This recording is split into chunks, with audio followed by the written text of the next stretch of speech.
Ya, obat itu di dalam Al-Quran, bahasa diksi Al-Quran, juga hadis, bahkan standar bahasa Arab biasa, itu setidaknya punya dua ya diksi dari dua kasus yang terjadi. Ya. Satu gini, jika penyakit ya, yang butuh obat, penyakitnya itu berupa penyakit fisik saja, secara fisikal. Misal, saya katakan misalnya sakit gigi, fisik ya, fisik saya yang kena. Kemudian sakit perut, sakit kepala. Itu penyakitnya disebut dengan daun. Daun. Oke? Penawarnya, obatnya disebut dengan dawaun. Ini. Baik kan? Ya. Karena itu ada kalimat begini yang disandarkan pada Nabi SAW, likulli da'in dawaun. Di setiap penyakit fisik itu mesti punya keyakinan pasti ada obatnya. Jelas ya? Nah, yang kedua, ada jenis penyakit terkait dengan fisik juga, tapi sudah melewati batas-batas dawa. Jadi ini menggunakan obat medis standar, ya ini susah. Bahkan sebagian mengatakan, dokter mengatakan, wah ini nggak bisa nih, udah give up gitu kan? It's impossible, ini nggak mungkin, ya. Jadi sudah give up di sini, ini udah nggak memungkinkan. Nah, atau yang kedua, penyakitnya tidak terkait dengan fisik secara langsung, tapi ada yang terkait dengan aspek-aspek psikal, ya, secara psikologis, penyakit hati. Iri hati, dengki, dan dendam, dan itu juga berpengaruh kepada fisik, tapi sudah melampaui batas fisik. Orang iri hati kan fisiknya terganggu, kayak enak makan, kan? Ya pusing, tidur, bahkan tidur pun masih nggak enak, ngigonya juga masih, dengki juga, gara-gara kamu nih tidur, masih keluar kalimat itu, ya nggak enak kan? Dan nggak mungkin berobat mencari dawa, nggak mungkin. Ya silahkan cek ke rumah sakit, ada poli dendam. Poli iri hati, nggak mungkin, ya. Yang ada poli gigi, poli mata, kan? Ya, poli iri hati, poli dendam, nggak ada. Poligami nggak ada di rumah sakit. Anda nggak mungkin menemukan itu, ya. Nah, maka penyakit yang lebih lekat kepada aspek non fisik itu seringkali diistilahkan oleh Al-Quran dengan kata marad, namanya maradun, ya, penyakit hati. Karena itu ketika Allah menyifati orang munafik yang hatinya bermasalah, Allah tidak menyebutkan kata daun, tapi menyebutkan kata marad. Silahkan cek di Quran surah kedua Al-Baqarah ayat 10. Fi qulubihim marad. Ya, di dalam hati mereka ada penyakit. Hati yang di sini bukan hati fisik ya. Ya, tapi sumber kehidupan kita yang ditetapkan oleh roh. Nanti ketika fisik itu mulai sempurna selama 4 bulan jadi mudghah.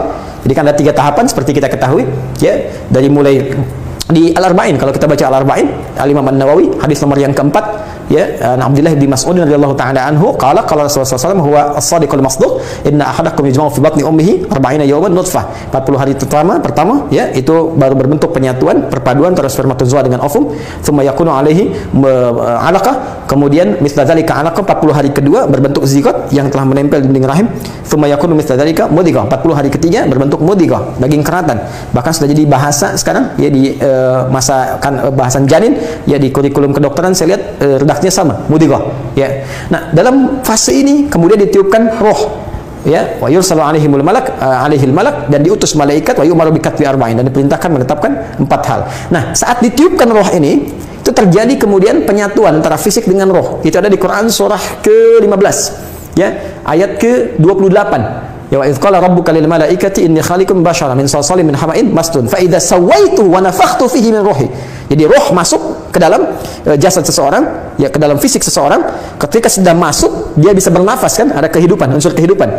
Karena itu nafas terambil dari bahasa Al-Qur'an. Jadi begitu kemudian sudah masuk roh ke dalam jiwa, menjadi nafas namanya, berubah dari roh jadi nafas, ya. Maka dia membawa 2 potensi, ya, ada fujur, ada takwa. Di Quran surah 91 ayat 7 sampai 10. Wa nafsi wa ma sawwaha fa alhamaha fujuraha wa taqwaha. Jelas ya? Maka wa nafsi wa ma sawwaha, jika roh sudah masuk ke dalam jiwa jadi nafas, dan disitulah manusia bisa bernafas. Tapi jangan lupa, dia membawa dua potensi. Ada potensi kebaikan, takwa, ada katalis kebaikan. Saya tidak mengatakan yang buruk. Itu katalisnya. Jadi lawannya langsung. Yaitu jujur, lawannya dusta. Ya, marah, lawannya sabar. Yang sabar itu takwa, jujur itu takwa. Yang marah, yang sombong, yang bohong, itu namanya fujur. Itu katalisnya. Di Allah menciptakan sifat marah, bukan ingin membuat Anda pemarah, tapi ingin kemudian memacu supaya yang sabarnya muncul. Sebab kalau nggak ada marah, bagaimana bisa ada sabar? Itu cara membacanya. Nah, di sini terjadi pergolakan. Ya. Apa kaitannya dengan ini? Orang-orang yang tidak bisa mengendalikan sifat takwanya dan tidak menjadikan sifat fujurnya sebagai katalis, tapi diikuti menjadi dominan, maka jadi penyakit di hatinya. Itu yang disebutkan dengan marad namanya. Ya, itulah yang memunculkan penyakit ria, pamer, gitu kan? Sum'ah, ingin didengar orang, sombong turunannya, ya, kemudian dendam dan sebagainya. Ini marad. Marad ini dan penyakit yang sudah melewati batas fisik, kalaupun terkait dengan fisik, nggak ada obatnya dari dawa. Yang ada hanya syifa. Syifa.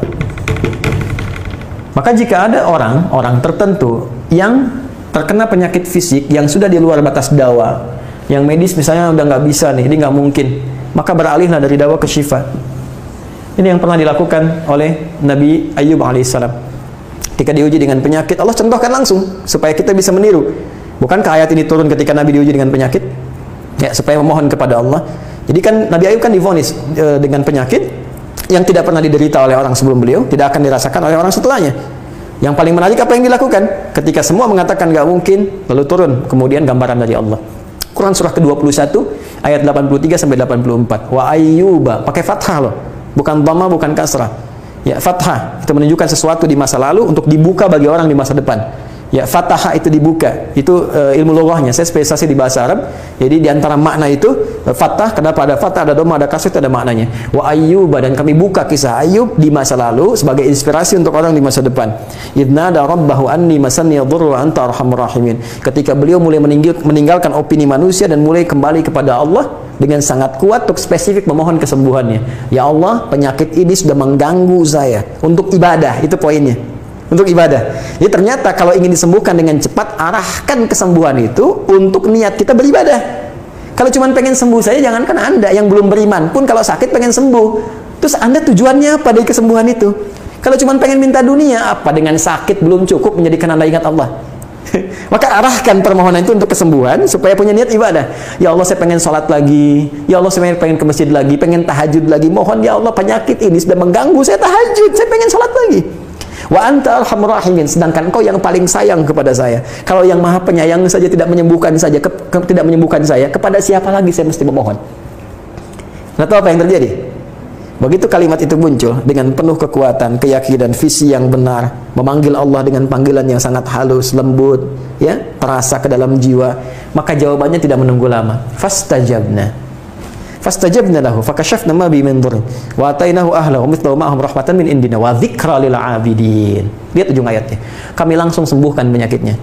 Kami singkapkan semua rasa sakitnya. Kami kembalikan semua yang dia rasakan rugi.